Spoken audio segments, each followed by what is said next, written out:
വേറ്റുവിൻ P S C ടിപ്സിലേക്ക് എല്ലാവർക്കും സ്വാഗതം. Optometrist Kerala P S C syllabus wise questions ആണ് നമ്മൾ ഡിസ്കസ് ചെയ്തുകൊണ്ടിരിക്കുന്നത്. Optical system of normal and abnormal I എന്ന ടോപ്പിക്കിൽ നിന്നുള്ള ക്വസ്റ്റ്യൻസ് ആണ് നമ്മളിപ്പോൾ ചെയ്തുകൊണ്ടിരിക്കുന്നത്. അതിൻ്റെ ഫസ്റ്റ് പാർട്ട് നമ്മൾ കഴിഞ്ഞ ക്ലാസ്സിൽ പറഞ്ഞു കഴിഞ്ഞു. നമുക്ക് സെക്കൻഡ് പാർട്ടിലേക്ക് കടക്കാം. First question: using schematic and reduced eyes we can calculate options: A. Cardinal points, B. Radius of curvature, C. Distance separating the refracting surfaces, D. All of these. ഇതിൻ്റെ answer എന്താണ്? ഇതിൻ്റെ ആൻസർ ഓൾ ഓഫ് ദീസ് ആണ്. നമുക്ക് schematic അതുപോലെ reduced ice ഒക്കെ use ചെയ്തിട്ട് cardinal points, radius of curvature, അതുപോലെ ഓരോരോ റിഫ്രാക്റ്റിംഗ് സർഫസിനും ഇടയിലുള്ള അവയെ സെപ്പറേറ്റ് ചെയ്യുന്ന ഡിസ്റ്റൻസ്, ഇതൊക്കെ നമുക്ക് ഈസി ആയിട്ട് കാൽക്കുലേറ്റ് ചെയ്യാൻ പറ്റും. ഇനി ഈ സ്കീമാറ്റിക് ഐ അതുപോലെ റെഡ്യൂസ്ഡ് ഐസ് ഇവ കൊണ്ടൊക്കെ എന്താ ഉദ്ദേശിക്കുന്നത്? It is a theoretical optical specification of an idealized eye retaining average dimensions but omitting the complications. Useful for understanding ophthalmologic problem and conceptualizing the optical properties of the human eye. And to calculate cardinal points, the radius of curvature and the distances separating the refracting surfaces must be known. ഇതൊക്കെ നമുക്ക് schematic and reduced I വെച്ച് നമുക്ക് എന്ത് ചെയ്യാൻ പറ്റും? Calculate ചെയ്യാൻ പറ്റും. അതായത് നമ്മളുടെ ഒരു നോർമൽ ഐന് നമ്മൾ എന്ത് ചെയ്യാണ്? ഒരു സ്കീമാറ്റിക് രൂപത്തിൽ നമ്മൾ എന്ത് ചെയ്യാണ്? റെപ്രസെൻറ്റ് ചെയ്യാണ്. Next question: Listing's reduced eye contains options: A 2 principal foci, B 2 principal points, C 2 nodal points, C all of these, D all of these. D ആണ് അത്. ഇതിൻ്റെ ആൻസർ എന്താ വരിക? നമ്മുടെ ടെക്സ്റ്റിൽ ഐയുടെ ഈ സ്കീമാറ്റിക് റെപ്രസെൻറ്റേഷനിൽ 3 ടൈപ്സ് ആണ് മെയിനായിട്ട് പറയുന്നത്. അതിൽ ഫസ്റ്റ് പറയുന്നതാണ് ഗുൾസ്ട്രാൻസ് സ്കീമാറ്റിക് ഐ. അതിൽ 2 principal foci, 2 principal points, 2 nodal points, ഇവയൊക്കെ വെച്ചിട്ടാണ് അതിൻ്റെ ഓരോരോ മെഷർമെൻറ്റും പറയുന്നത്. അതിൻ്റെ മെഷർമെൻറ്റ്സ് എടുത്ത് പറയുന്ന ഒരു പിക്ചർ ഈ വീഡിയോയുടെ ലാസ്റ്റ് ഇടാം. അത് അത്രയ്ക്ക് ഇമ്പോർട്ടൻ്റ് ഒന്നും അല്ല. ഇതിനു മുമ്പ് അങ്ങനെ ഒരുപാട് ക്വസ്റ്റ്യൻസ് ഒന്നും ആ ഭാഗത്ത് നിന്ന് ചോദിച്ചിട്ടില്ല. ജസ്റ്റ് നിങ്ങൾക്കൊന്ന് മനസ്സിലാക്കി വെക്കാൻ വേണ്ടിയിട്ട് ഈ വീഡിയോയുടെ ലാസ്റ്റ് ഇടാം. അത് ജസ്റ്റ് ഒന്ന് നോക്കിക്കോളൂ. പിന്നെ അടുത്തത് നമ്മൾ പറയുന്നത് ലിസ്റ്റിംഗ്സ് റെഡ്യൂസ്ഡ് ആയും അതുപോലെ ഡോണ്ടേഴ്സ് റെഡ്യൂസ്ഡ് ആയും പറയുന്നുണ്ട്. ഗുൾസ്ട്രാൻ സ്കീമാറ്റിക് ഐയുടെ തന്നെ ഒരു റെഡ്യൂസ്ഡ് ഫോമാണ് ലിസ്റ്റിംഗ്സ് റെഡ്യൂസ്ഡ് ഐയിലേക്ക് വരുമ്പോൾ. അതിലെന്താണ്? അതിൽ പ്രിൻസിപ്പൽ ഫോക്കൈ 2 എണ്ണം തന്നെയുണ്ട്.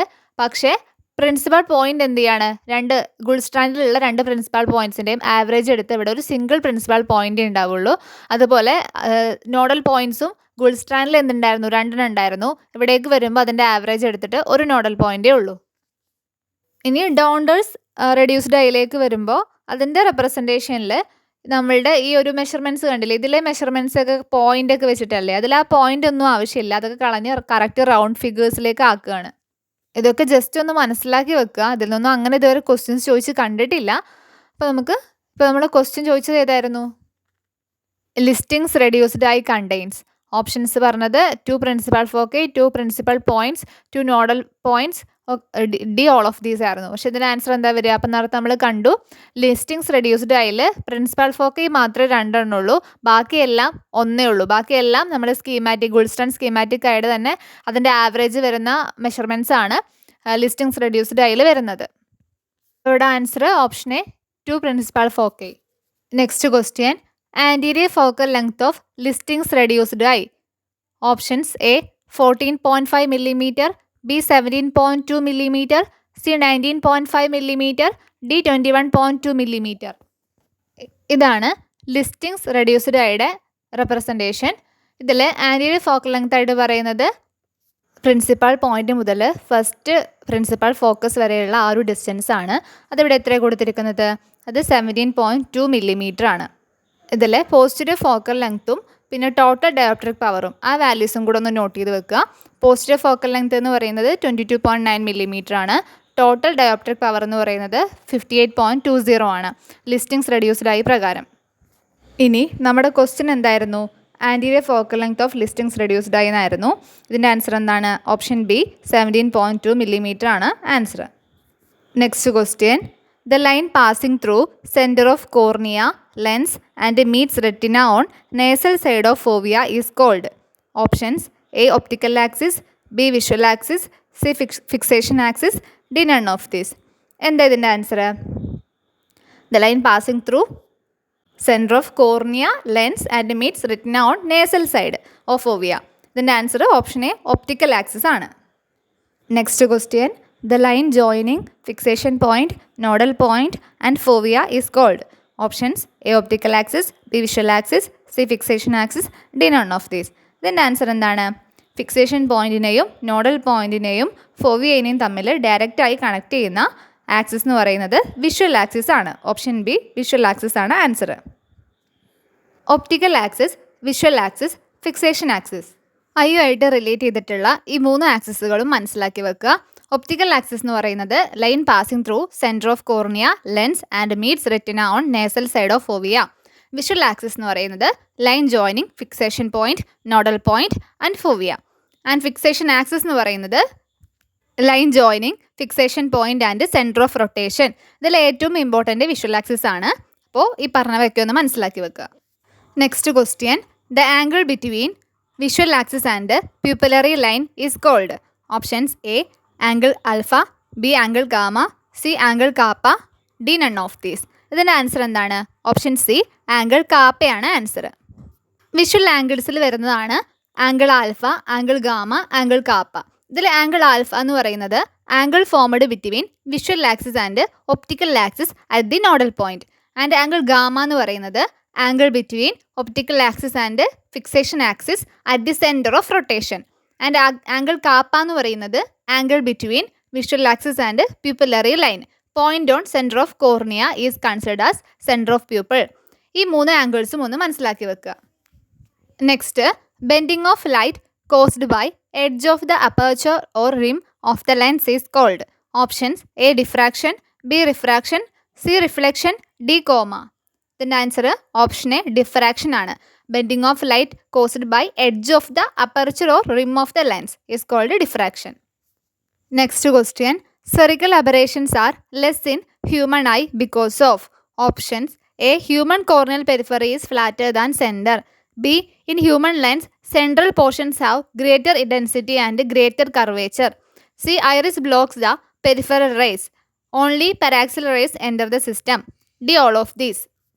നമ്മൾ അതിനെവിടെ ഒരു ഒപ്റ്റിക്കൽ സിസ്റ്റം ആയിട്ടാണ് കൺസിഡർ ചെയ്യുന്നത്. അതുകൊണ്ട് തന്നെ ഒപ്റ്റിക്കൽ സിസ്റ്റത്തിന് എന്തുണ്ടാവും? സ്ഫെറിക്കൽ അബറേഷൻസ് ഒക്കെ ഉണ്ടാവും. അപ്പോൾ അതുപോലെ തന്നെ സ്ഫെറിക്കൽ അബറേഷൻസ് നമ്മുടെ ഐയിലും ഉണ്ടാവും. പക്ഷേ പൊതുവെയുള്ള ഒപ്റ്റിക്കൽ സിസ്റ്റംസിനെ കൺസിഡർ ചെയ്യുമ്പോൾ നമ്മുടെ ഐയിൽ എന്താണ്? ഹ്യൂമൻ ഐയുടെ സ്ഫെറിക്കൽ അബറേഷൻസ് എന്ന് പറയുന്നത് വളരെ കുറവാണ്. അതിനുള്ള കാരണങ്ങളാണ് ചോദിച്ചത്. ഇനി ഈ സ്ഫെറിക്കൽ അബറേഷൻസ് എന്നുള്ളതുകൊണ്ട് എന്താ ഉദ്ദേശിക്കുന്നത്? നമ്മുടെ ഒരു സ്ഫെറിക്കൽ ലെൻസ് എടുത്താൽ അതിലൂടെ പെരാക്സിൽ റേസും കടന്നു പോകും, പെരിഫറൽ റേസും കടന്നു പോകും. പെരിഫറൽ റേസ് എന്ന് പറയുന്നത് പെരിഫറലിലൂടെ പോകുന്നത്, പെരാക്സിൽ എന്ന് പറയുന്നത് സെൻറ്റർ പോർഷനിലൂടെ പോകുന്നത്. അപ്പോൾ ഇങ്ങനെ പോകുമ്പോൾ എന്താ സംഭവിക്കുന്നതെന്ന് ചോദിച്ചാൽ, ഒരു നോർമൽ ആ ഒരു ലെൻസിൻ്റെ കർവേച്ചർ കാരണമായിട്ട് പെരിഫറൽ റേസ് കുറച്ചുകൂടെ കൂടുതൽ ഫോക്കസ് ചെയ്യും പെരാക്സിൽ റേസിനേക്കാൾ. അങ്ങനെയാണ് സ്ഫെറിക്കൽ അബറേഷൻസ് ഉണ്ടാവുന്നത്. എന്നാൽ നമ്മുടെ ഐയുടെ കേസിൽ, ഹ്യൂമൻ ഐയുടെ കേസിൽ ഈ സ്ഫെറിക്കൽ അബറേഷൻസ് വളരെ കുറവാണ്. അതിനുള്ള കാരണങ്ങളാണ് human corneal peripheries flatter than centre, in human lens central portions have greater density and greater curvature, iris blocks the peripheral rays, only paraxial rays enter the system. ഈ പറഞ്ഞ എല്ലാം ഈ സ്ഫെറിക്കൽ അബറേഷൻസ് നമ്മുടെ ഐയിൽ കുറയാനുള്ള കാരണങ്ങളാണ്. അപ്പോൾ ഇവിടെ option D all of these ആണ് answer. Next question, chromatic aberrations occurs due to. Options A the index of refraction varies with the wavelength of the incident light, B the peculiar curvature of cornea that is flatter periphery than the center, C peculiar structure of crystalline lens, D none of these. ഇതിൻ്റെ answer എന്താണ്? ഇതിൻ്റെ answer option A ആണ്. The index of refraction varies with the wave of incident light. അങ്ങനെയാണ് chromatic aberrations ഉണ്ടാവുന്നത്. നമ്മുടെ ഡുവോക്രോം ടെസ്റ്റിൻ്റെ ഒക്കെ ഒരു principle എന്ന് പറയുന്നത് ക്രോമാറ്റിക് അബറേഷൻ ആണ്. ആ കാര്യം കൂടെ ഓർത്ത് വെക്കുക. Next question, the emmetropic eye is slightly myopic for. Options A red rays, B blue rays, C green rays, D yellow rays. ഇതിൻ്റെ ആൻസർ എന്താണ്? ഓപ്ഷൻ ബി ബ്ലൂ റേസ് ആണ്. ഇതും ക്രോമാറ്റിക് അബറേഷനുമായിട്ട് കണക്ട് ചെയ്ത് വരുന്നതാണ്. നമ്മുടെ ഒരു മോണോക്രോമാറ്റിക് ലൈറ്റോ അല്ലെങ്കിൽ ഒരു വൈറ്റ് ലൈറ്റോ എടുക്കുകയാണെങ്കിൽ നമുക്കറിയാം അതിൽ വിബ്ജിയോർ എന്ന് പറഞ്ഞാൽ 7 കമ്പോണൻസ് അതിൽ വരുന്നുണ്ട്. Violet, IndiGo, blue, green, yellow, orange, red. അപ്പോൾ ഈ വേവ് ലെങ്ത്തിലുള്ള ഈ ഡിഫറൻസ് കാരണം കൊണ്ട് തന്നെ ഈ റേസ് കറക്റ്റ് എന്ത് ചെയ്യില്ല, ഒരു പോയിന്റിൽ ഫോക്കസ് ചെയ്യാണ്ട് കുറച്ച് അങ്ങോട്ടും ഇങ്ങോട്ടും മാറിപ്പോകും അതിൻ്റെ വേവ് ലെങ്ത്തിലുള്ള ഡിഫറൻസ് കാരണം കൊണ്ട്. അപ്പോൾ വേവ് ലെങ്ത്ത് കൂടിയിട്ടുള്ള റെഡ് റേസൊക്കെ നമ്മുടെ ഹൈപ്പർമെട്രോപിക് ഐസിനെ പോലെ എന്ത് ചെയ്യും, റെറ്റിനയ്ക്ക് ബിഹൈൻഡ് ആയിട്ട് സ്ലൈറ്റ്ലി ബിഹൈൻഡ് ആയിട്ട് എന്ത് ചെയ്യും, ഫോക്കസ് ചെയ്യും. അതുപോലെ നമ്മുടെ വേവ് ലെങ്ത് കുറഞ്ഞ ബ്ലൂ റേസ് ഒക്കെ റെറ്റിനയ്ക്ക് ഇൻഫ്രണ്ട് ആയിട്ടും ഫോക്കസ് ചെയ്യും. റെറ്റിനയ്ക്ക് ഇൻഫ്രണ്ട് ആയതുകൊണ്ട് തന്നെ അതിനെ നമ്മൾ സ്ലൈറ്റ്ലി മയോപിക് എന്ന് പറയും. അപ്പോൾ ഇവിടെ question the emmetropic eye slightly myopic for എന്നായിരുന്നു. Myopic for option B blue rays ആണ്. ഇനി സ്ലൈറ്റ്ലി ഹൈപ്പർമെട്രോപിക് ആണ് ചോദിച്ചിട്ടുള്ളതെങ്കിൽ നമുക്ക് റെഡ് റേസ് കൊടുക്കാം. ചെറിയൊരു ഡിഫറൻസിലുള്ള ആ ഒരു ക്രോമാറ്റിക് അബറേഷൻസ് കാരണമുള്ള ചെറിയൊരു വ്യത്യാസം കൊണ്ടാണ് ഇത് വരുന്നത്. വലിയ ഡിഫറൻസ് ഒന്നും അല്ല. ഇപ്പോൾ ഫോക്കസിൽ നിന്നും കുറച്ച് അങ്ങോട്ടും ഇങ്ങോട്ടും ഉള്ള ഒരു മാറ്റമേ ഉള്ളൂ. Next question the centre of curvature of cornea is situated about dash millimetre below the axis of the lens. Options A 0.02 millimetre, B 0.25 millimetre, C 0.33 millimetre, D 0.50 millimetre. നമ്മുടെ കോർണിയ നമ്മുടെ ലെൻസിൻ്റെ ആക്സിസിനോട് കറക്റ്റ് സെൻറ്റേർഡ് ആയിട്ടൊന്നുമല്ല place ചെയ്തിരിക്കുന്നത്. ചെറിയൊരു difference ഉണ്ട്. അത് option B 0.25 millimetre ആണ്. Next question oblique aberrations can be reduced by using options A biconvex lenses, B biconcave lenses, C periscopic lenses, D none of these. ഇതിൻ്റെ answer option C periscopic lenses ആണ്. Oblique aberrations ഏറ്റവും reduce ചെയ്യാൻ പറ്റുന്നത് periscopic അല്ലെങ്കിൽ meniscus ലെൻസസുകളിലാണ്. Biconvex, biconcave lenses, ഈ type lenses ഒക്കെ ഇതിനെ നമ്മൾ പുവർ ഫോം ലെൻസസ് എന്നാണ് പറയുക. ഇവയിലൊക്കെ ഒബ്ലിക് അബറേഷൻസ് വളരെ കൂടുതലായിരിക്കും. ഈ കാര്യം കൂടെ ശ്രദ്ധിക്കുക. Next question how many Purkinje's Sanson's images are formed by an emmetropic eye. ഈ പാർക്കിഞ്ചേഴ്സ് ആൻസൻസ് ഇമാജസിനെ തന്നെ കാട്രോപിക് ഇമാജസ് എന്നും പറയും. ഇതുകൊണ്ട് എന്താ ഉദ്ദേശിക്കുന്നത്? അതായത് നമ്മുടെ ഐയുടെ ഓരോ റിഫ്രാക്റ്റിംഗ് സർഫസസും എന്ത് ചെയ്യുന്നുണ്ട്, കുറച്ച് റേസിനെ റിഫ്ലക്റ്റ് ചെയ്യുന്ന കൂടെ ഉണ്ട്.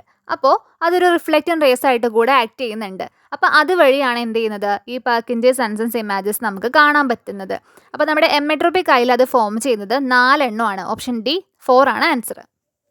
Next question the real and inverted Purkinje image is formed by options A anterior surface of cornea, B anterior surface of lens, C posterior surface of cornea, D posterior surface of lens. ഇതിൻ്റെ answer എന്താ വരിക? നമ്മുടെ Purkinje images form ചെയ്യുന്ന 4 സർഫസുകളാണ് anterior surface of cornea, posterior surface of cornea, anterior surface of lens, posterior surface of lens. ഇതിൽ നോക്കിക്കേ, anterior surface of cornea, അതുപോലെ posterior surface of cornea, anterior surface of lens, ഇത് മൂന്നും എന്താണ്, convex surfaces ആണ്. അതായത് ഇവ റിഫ്ലക്റ്റിംഗ് സർഫസ് ആയതുകൊണ്ട് തന്നെ മിററിനെ പോലെയാണ് ആക്ട് ചെയ്യുക. അപ്പോൾ കോൺവെക്സ് സർഫസ് ആയതുകൊണ്ട് തന്നെ മിററിനെ പോലെ ആക്ട് ചെയ്യുന്നത് കൊണ്ട് തന്നെ കോൺവെക്സ് മിറേഴ്സ് ഫോം ചെയ്യുക വിർച്വൽ ആയിട്ടുള്ള ഇറക്റ്റ് ആയിട്ടുള്ള ഇമാജസ് ആണ്. അതുകൊണ്ട് തന്നെ 1, 2, 3 ഈ 3 സർഫസുകളും ഫോം ചെയ്യുന്നത് വിർച്വൽ ആയിട്ടുള്ള ഇറക്റ്റ് ആയിട്ടുള്ള ഇമാജസ് ആയിരിക്കും. എന്നാൽ നമ്മുടെ 4th സർഫസ് ആയിട്ടുള്ള പോസ്റ്റീരിയർ സർഫസ് ഓഫ് ലെൻസ് അതൊരു കോൺകേവ് മിററിനെ പോലെയാണ് ആക്ട് ചെയ്യുക. അതുകൊണ്ട് തന്നെ റിയൽ ആയിട്ടുള്ള ഇൻവേർട്ടഡ് ആയിട്ടുള്ള ഇമേജാണ് അവിടെ ഫോം ചെയ്യുക. അപ്പോൾ നമ്മുടെ ആൻസർ എന്താ വരിക? The real and inverted Purkinje image is formed by option D posterior surface of lens. Next question first Purkinje image test can be used in options A keratometry that is measurement of curvature of cornea, B Hirschberg corneal reflex test to diagnose strabismus, C changes in lens during accommodation, D both A and B. ഇതിൻ്റെ answer എന്താ വരിക? First Purkinje image എന്ന് പറയുന്നത് നമ്മുടെ കോർണിയയുടെ anterior സർഫസിൽ തട്ടി വരുന്ന reflections കാരണം ഫോം ചെയ്യുന്ന ഇമേജ് ആണ്. അതുവഴി നമുക്ക് ഓപ്ഷൻ എയും ശരിയാണ്, ബിയും ശരിയാണ്.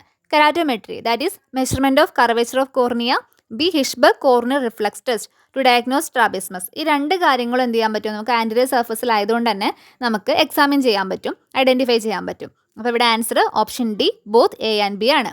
എന്നാൽ changes in lens during accommodation എന്ന് പറയുന്നത് ലെൻസുമായിട്ട് കണക്ട് ചെയ്ത് വരുന്ന ആയതുകൊണ്ട് തന്നെ നമ്മുടെ 3rd, 4th പർക്കിഞ്ച് ഇമേജ് വെച്ചിട്ടാണ് നമുക്ക് അതെന്ത് ചെയ്യാൻ പറ്റുക, സ്റ്റഡി ചെയ്യാൻ പറ്റുക. അപ്പോൾ ഇവിടെ ആൻസർ എന്താണ്? ഓപ്ഷൻ ഡി ആണ്.